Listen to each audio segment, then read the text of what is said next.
เกิดความขัดแย้งขึ้นชื่อว่าขัดแย้งขึ้นชื่อว่าการต่อสู้นะบ่มีภัยปรารถนาแต่เป็นอย่างนะจึงกระทำกันก็ย้อนว่าทิฏฐิคือความเห็นนะความเห็นนี้ความเห็นบ่เข้าใจบ่เข้าอกบ่เข้าใจกันเพราะฉะนั้นพระพุทธเจ้าจึงยกขึ้นมาในเบื้องต้นเลยอยู่ในมรรคมีองค์8สัมมาทิฏฐิเพิ่นจึงเอาความเห็นถูกต้องนี้มาเป็นข้อทำอิฐข้อที่1ให้เฮานี่ได้ดำเนินนี่นะเรียกว่าสัมมาทิฏฐิความเห็นถูกต้องนะถ้าเรามีความเห็นถูกต้องแล้วข้ออื่นมันจะค่อยๆไปตามลำดับไปตามขั้นตามตอนเพราะฉะนั้นความเห็นนี้สำคัญเนี่ยพ่อแม่เนี่ยคันเฮามีความเห็นบางสิ่งบางอย่างที่บ่ถูกต้องแล้วนะ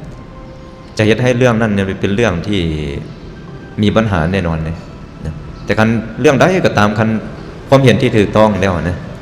จะบ่ค่อยมีปัญหาคันคือหลักของชาวพุทธเฮามีศีล5แบบนี้เฮาอยู่ในศีล5แบบนี้นี่สันติภาพนี่เกิดแน่นอน